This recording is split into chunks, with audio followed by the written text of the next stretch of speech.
Salve, salve, turma. Vamos lá, né? Vamos lá, porque, enfim, uma noite trepidante tivemos lá no Mineirão, né? 0-0, mas que foi quase uma vitória do Antony, né? Porque, enfim, quase uma vitória do Antony, porque o Antony sobreviveu a Bruno Arleu de Araújo, o incompetente árbitro que apitou Inter e Cruzeiro, e olha que fez força, né? Fez força, seu Bruno Arleu, que juizinho incompetente. E o Inter, mesmo com a expulsão do Rohel, mesmo com um a menos, conseguiu segurar o empate. O Inter foi bravo, foi guerreiro. Olha, o sistema defensivo foi demais hoje, né, Oliver? Demais, e além do Antony que pegou um pênalti, né? Depois pega um chutaço do Matheus Pereira no rebote que recebeu com uma assistência do Vitão depois da cobrança do pênalti, né? Então, o Antony foi o herói do jogo essa noite. O Antony salvou o Inter, tirou o Inter nas costas, e esse pontinho conquistado em Minas, e de 6 pontos contra o Cruzeiro conseguimos 4, que é muito bom. Bom, o Antony foi o herói do jogo. E além do mais, as reclamações do Inter, com razão, né? Com razão. Vamos lá. Começar a questão da arbitragem. 7 amarelos e um vermelho. Ah, por favor. Por favor. 7 amarelos e um vermelho é muita incompetência. Muita incompetência o Bruno Arleu de Araújo, que tomara nunca mais apito jogo do Inter. Porque olha, vou lhe contar um negócio. E o Inter ainda reclama, depois do jogo, que recebeu as informações de mudança da regra, que só o capitão pode falar com o árbitro agora, faltando 3 horas para o jogo. Mal teve tempo de comunicar ou conversar com seus atletas. Tanto é que o Inter levava um amarelo, o capitão do Inter levava um amarelo, no caso do Mercado, aí o Mercado passou a brasileira para o Fernando. O Fernando levou o amarelo, passou a brasileira para o Henrique. E assim foi indo, sabe? Sem ser substituído. Então, um jogo maluco, com uma atrapalhada da CBF, do Bruno Arleu de Araújo. Enfim, o Inter sobreviveu a tudo e a todos, literalmente, essa noite no Mineirão. Feito o discurso, agora vamos à questão do jogo. Bom, mesmo com 11 contra 11, a postura do Inter hoje foi muito ruim. O Inter não tinha ataque, não tinha conexão alguma com o setor ofensivo. O Wesley, o Tabata e o Borré eram figuras cenográficas praticamente na frente, porque a bola não chegava, não conseguiram fazer nada, né?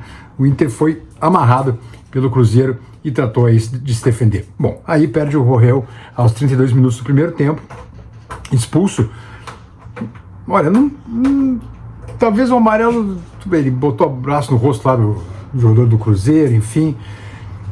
Mas o primeiro amarelo, enfim, não gostei da arbitragem do seu Bruno Arleu. Olha, uma arbitragem incompetente, que se escondendo atrás do cartão o tempo inteiro. E o Rohel foi expulso com 32 minutos. Aí, 5 minutos de acréscimo no primeiro tempo, vai somando. E depois, mais 11 de acréscimos no segundo tempo, além de um pênalti marcado contra o Inter. Pênalti bastante duvidoso, vamos combinar, né? Bastante duvidoso. E o que o Antony pegou. Enfim, o Inter jogou por bem mais de 1 hora, com 1 a menos, e também tendo que enfrentar a arbitragem também. Pois é, enfim. Mas, no frigir dos ovos, vamos lá.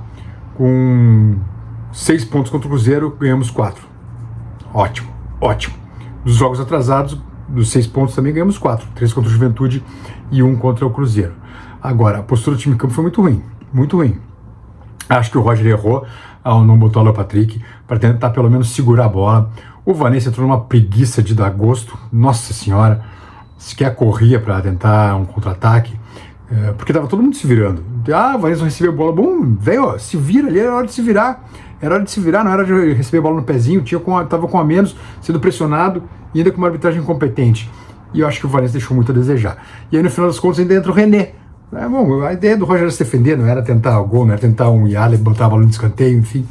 Mas eu acho que foi um erro não ter colocado o Léo Patrick. Acho que o Inter sofreu demais e sem a necessidade. Porque no segundo tempo, sobretudo, tinha um paredão no meio campo. O Inter devolvia a bola para o Cruzeiro e o Cruzeiro vinha para cima de novo. Foi assim a noite toda. O Inter mal tentou alguma coisa no segundo tempo, apenas se defender. E isso defendeu com competência, é verdade. Tanto que Valência, Rômulo e Borré estavam à frente da zaga. Eram 3 volantes ali tentando evitar os cruzamentos e as jogadas do Cruzeiro. Foi duro, foi uma dureza, foi um jogo bastante complicado, mas sobrevivemos. Sobrevivemos a Bruno Arleu de Araújo e sobrevivemos também à má postura do Inter em campo no Mineirão.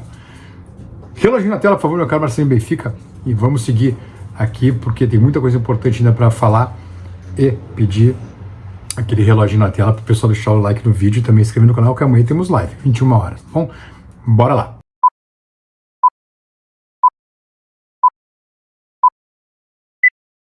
Obrigado pela força, turma. Vamos lá, então.